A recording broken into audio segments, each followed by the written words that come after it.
तो hello and welcome everybody. अगर आप लोग ये जानना चाहते हो एचडीएफसी बैंक का फ्यूचर क्या है, क्या हम एचडीएफसी बैंक आने वाले समय में भी वेल्थ क्रिएट करके दे सकता है कि नहीं, तो आज के सेशन में हम लोग देखेंगे पूरे प्राइवेट बैंक का बंच और उसमें से अलग अलग बैंक कैसा परफॉर्म कर सकती है और एचडीएफसी बैंक के overall past, present, future data, current trend क्या है वो भी हम जानने का प्रयास करेंगे। तो ये बताने के लिए हमारे बीच है आज कोल्हापुर के अमोल देशमुख। दोस्तों, अमोल देशमुख कोल्हापुर में म्यूचुअल फंड के एक सक्सेसफुल डिस्ट्रीब्यूटर है और खुद फाइनेंशियल प्रोडक्ट में काम करते हैं। साथ ही में रिसर्च सीखा है और रिसर्च बेहतरीन कर रहे हैं। हमने पिछले प्रोग्राम में भी अमोल भाई के बेहतरीन रिसर्च प्रेजेंटेशन देखे थे, राइट। तो चलिए मैं वेलकम करता हूँ अमोल देशमुख को। यस अमोल भाई, welcome. Thank you Piyush sir. सबसे पहले मुझे रिजल्ट प्रेजेंट करने के लिए आपने अपॉर्चुनिटी दी, उसके लिए बहुत बहुत धन्यवाद। अब हम शुरू करते हैं एचडीएफसी बैंक का Q2 का रिजल्ट कैसा है। तो सबसे पहले हम शुरू करेंगे इंडस्ट्री से। तो एचडीएफसी बैंक जो है ये आता है प्राइवेट बैंक के इंडस्ट्री में। तो इसमें जो नंबर ऑफ लिस्टेड कंपनीज है वो 19 कंपनीज लिस्टेड है इसमें प्राइवेट लिमिटेड बैंक्स में। उसके बाद इसमें जो इस इंडस्ट्री का जो मार्केट कैपिटल है वो लगभग 24 लाख करोड़ के अराउंड है और उसमें जो इंडस्ट्री का सेल्स है वो लगभग 6.5 लाख करोड़ के अराउंड है और इंडस्ट्री का जो प्रॉफिट है वो लगभग 1 लाख करोड़ के अराउंड हमें यहाँ पे दिख रहा है। अगर हम इसमें देखने की कोशिश करेंगे तो पिछले 20 सालों में इसने 15% के CAGR से हमें ग्रोथ दिया है और पिछले अगर 15 साल में भी हम देखेंगे तो इसमें भी इसने अपना हमें यहाँ पे 15% के CAGR से इसका अपने ग्रोथ देखा हुआ है। अगर हम आगे इसको देखेंगे तो ये जो इंडस्ट्री का मार्केट कैप है उसके सामने अगर हम एचडीएफसी बैंक के मार्केट कैप को अगर कंपेयर करेंगे तो पूरे इंडस्ट्री के मार्केट कैप में 37.2% का इसका शेयर है और इसका जो टोटल मार्केट कैप है वो है 7,73,000 करोड़ का। उसके बाद सेकेंड आता है वो आईसीआईसी बैंक आता है जिसका 26.9% का इसमें कंट्रीब्यूशन है। उसके बाद अगर हम इसमें प्रॉफिट को भी देखने जाएंगे तो एचडीएफसी बैंक जो है इसमें 22% का पूरे इंडस्ट्री में 22% का कंट्रीब्यूशन एचडीएफसी बैंक का ही है जो प्रॉफिट्स है। और अगर हम इसमें अगर आगे इसके एचडीएफसी बैंक में अगर एनपीएस देखने जाएंगे तो इसका 2003 में जो एनपीए था 2.3 था वो घटते घटते अभी ये सेकेंड 2023 का सेकेंड क्वार्टर आते थे 1.23 हो गया है।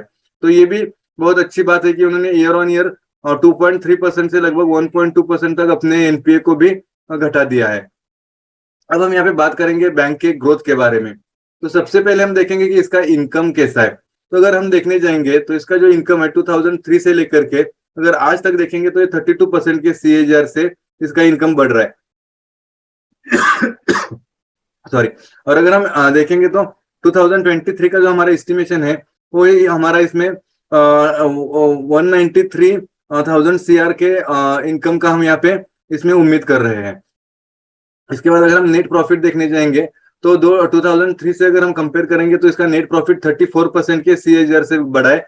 और इसमें सबसे अच्छी बात है कि इसने कभी भी अपने पूरे 2003 से लेकर के आज तक के इसमें कभी लॉस नहीं किया और इनका profit year on year consistently बढ़ ही रहा है।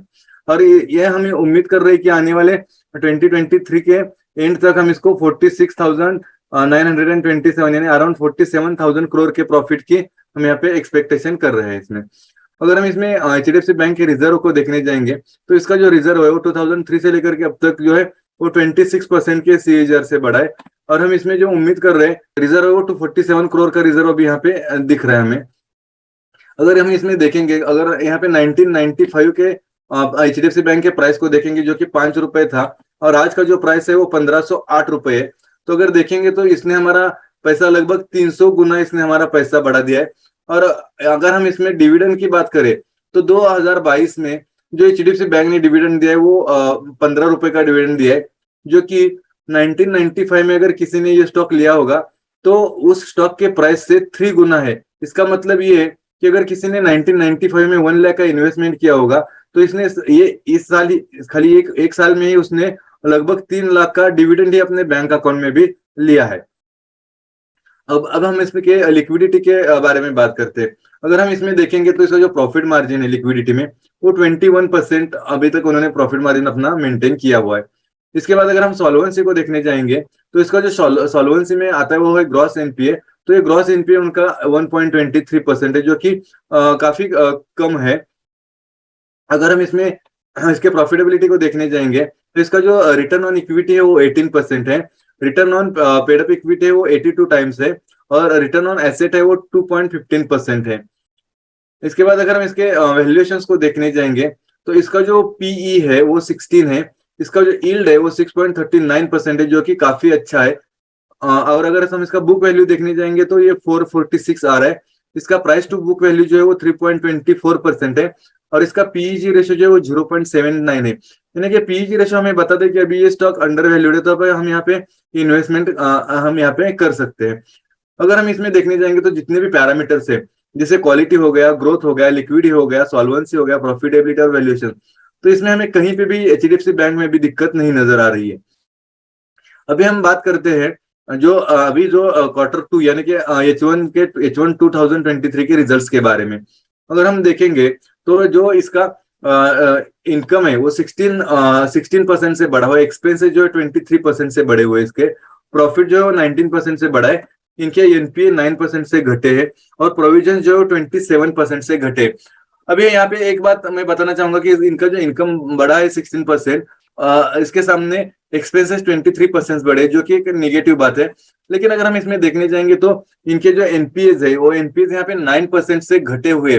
तो ये जो एनपीए घटे हुए यानी कि बैंक का जो रिकवरी है वो अच्छा हुआ, इसकी वजह से उनके प्रोविजंस काफी कम हुए, यानी कि प्रोविजन जो इनके वो 27% से इनके प्रोविजंस घटे हुए है। बस यही एक वजह है कि इसकी वजह से कंपनी का ये इनकम और प्रॉफिट काफी हमें यहाँ पे अच्छा नजर आ रहा है। अभी हम इसके बाद कॉस्ट एनालिसिस को देखने जाएंगे तो इसका जो इंटरेस्ट है वो जो इंटरेस्ट एक्सपेंडेड है वो 21% से बढ़ा है, ऑपरेटिंग एक्सपेंसेस जो है 26% से बढ़े, एम्प्लॉय कॉस्ट है वो 22% से बढ़े हुए, और अदर ऑपरेटिंग एक्सपेंसेस है वो 28% से बढ़े, और इसके प्रोविजन जो है वो 32% से कम हुए। अभी जो इनका मेन मेन खर्चा जो है इंटरेस्ट एक्सपेंडेड ये 21% से बढ़े हुए। इसका रीजन ये है कि पिछले कई महीनों में आरबीआई अपना कंटिन्यू यहाँ पे रेपो रेट बढ़ा रहा है, तो इनको थोड़ा सा जो है इंटरेस्ट ज्यादा पे करना पड़ रहा है, तो इसकी वजह से इनका जो इंटरेस्ट एक्सपेंडेड है वो यहाँ पे कॉस्ट उनका काफी ज्यादा बढ़ा हुआ है। अगर हम इसमें उसके बाद अगर हम इसमें करंट ट्रेंड को देखने की कोशिश करेंगे तो पिछले साल के 9 मंथ में इसका जो सेल्स ग्रोथ था वो 8% था, प्रॉफिट ग्रोथ जो था वो 18% था, और इसका जो मार्जिन था वो 22% था।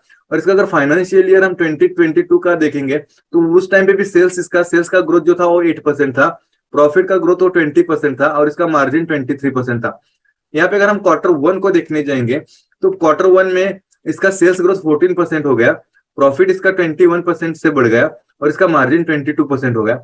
और अगर हम अभी H1 में देखेंगे तो इसका जो सेल्स है वो 16% से बढ़ा है, प्रॉफिट जो है 23% से बढ़ा है, और मार्जिन इसका 21% है। यहाँ पे अगर हम देखेंगे तो Q1 में इसने अपना जो सेल्स और प्रॉफिट का ग्रोथ अच्छा दिखा है। यहाँ पे हम इसको एक बीओटी भी मान सकते हैं, जैसे बेंड ऑफ ट्रेंड भी हम Q1 को एचडीएफसी बैंक में कह सकते हैं। तो ये सब देखते हुए हम 2023 में जो एस्टिमेट कर रहे हैं वो हमारा हम सेल्स ग्रोथ 18% का एस्टिमेट कर रहे हैं, प्रॉफिट ग्रोथ जो है वो 20% का एस्टिमेट कर रहे हैं, और इसमें जो हम मार्जिन है वो 21.20% का एक्सपेक्ट कर रहे हैं। अब इसके बाद हम एचडीएफसी बैंक के एस्टिमेशंस को देखते हैं। अगर हम देखेंगे तो इसमें 2023 में हम जो एक्सपेक्ट कर रहे हैं उसका जो सेल्स है वो लगभग 2 लाख करोड़ के अराउंड हम सेल्स एक्सपेक्ट कर रहे हैं, 45,000 के आसपास हम नेट प्रॉफिट एक्सपेक्ट कर रहे हैं, इसका ईपीएस 81 होने की पॉसिबिलिटी है, और इसका जो फेयर वैल्यू है वो 1791 यानी कि 1800 रह सकता है। अगर हम आगे चल के और 2 साल में देखेंगे तो 2025 में इसका जो सेल्स है वो हम लगभग 2,84,000 करोड़ यानी कि लगभग 3 लाख करोड़ के अराउंड देख सकते हैं। इसका नेट प्रॉफिट जो 65,000 करोड़ के आसपास देख सकते हैं। उस समय तक इसका ईपीएस 106 होने की गुंजाइश है, और इसका फेयर वैल्यू 2324 हो सकता है। अगर हम और थोड़ा आगे जाके देखें तो 2003 में हम इसको 7 लाख करोड़ का धंधा करते हुए देख सकते हैं। इसका प्रॉफिट है तब तक 1 लाख करोड़ क्रॉस कर चुका होगा, और उसका ईपीएस जो है वो भी 200 को क्रॉस कर चुका होगा, और इसका जो फेयर वैल्यू आएगा वो 4,500 रुपए के अराउंड आ सकता है। और अगर हम इसको 2035 में देखने की कोशिश करेंगे तो इसका जो सेल्स है वो लगभग 14.25 लाख करोड़ के आसपास हो सकता है। इसका जो नेट प्रॉफिट है वो 2.25 लाख करोड़ के आसपास हो सकता है। ईपीएस अराउंड 400 रुपीज के आसपास हो सकता है और इसका जो फेयर वैल्यू है वो लगभग 9,000 रुपए तक जाने की हम यहाँ पे उम्मीद कर रहे हैं। अगर हम इसमें अभी शेयर होल्डिंग का पैटर्न अगर देखने जाएंगे तो हमने यहाँ पे 2001 को 2022 से कंपेयर किया हुआ है। अगर हम देखेंगे तो 2001 में जो एफआईआई थे वो सिर्फ और सिर्फ 19.8% थे और म्यूचुअल फंड हाउसेस इसमें 5.8% थे और रिटेल का जो ये था ये 41.9% था। लेकिन अगर हमें 2022 में देखते तो एफआईआई 19% से लगभग 37% रहेंगे, ऑलमोस्ट और डबल यहाँ पे उन्होंने अपना स्टेक बढ़ा दिया है। और अगर म्यूचुअल फंड हाउसेस भी देखेंगे तो 6% से लेकर के 21%, यानी कि इन्होंने भी ऑलमोस्ट 3 टाइम्स अपना स्टेक बढ़ा दिया है। लेकिन अगर हम रिटेल को देखने जाएंगे तो ये 42% से 12%, यानी कि लगभग 3 टाइम्स उन्होंने अपना स्टेक घटा दिया है। और अब जो प्रमोटर है उनके उसमें उनका ज्यादा कुछ हमें यहाँ पे डिफरेंस नहीं नजर आ रहा है। अभी अगर इसके बाद हम देखेंगे तो एचडीएफसी बैंक में जो हमारा बाइंग रेंज बन रहा है वो 1250 के अराउंड बन रहा है और इसका जो टारगेट बन रहा है वो 1835 के अराउंड बन रहा है। और अगले साल के फर्स्ट क्वार्टर में यानी कि जून 2023 तक एचडीएफसी बैंक भी इसमें मर्ज होने की पॉसिबिलिटी है, तो उसका भी बेनिफिट उसको इस बैंक को हमें यहाँ पे मिल सकता है। और अगर हम अपने पोर्टफोलियो में देखेंगे तो हम इसका वेटेज जो 5% तक अपना वेटेज यहाँ पे रख सकते हैं। Thank you. ओके अमोल भाई, थैंक यू वेरी मच। आपने बहुत ही बढ़िया डेटा एनालिसिस किया और उसको प्रेजेंट किया। आपके डेटा से मेरे को ये चीज समझ में आती है कि बीच में कुछ समय कोविड के बाद क्रेडिट ग्रोथ कम था, तो एचडीएफसी बैंक हो, एसबीआई हो, ओवरऑल बैंकिंग का ग्रोथ कम हो रहा था, राइट। लेकिन पिछले क्वार्टर से ग्रोथ वापस आ चुका है।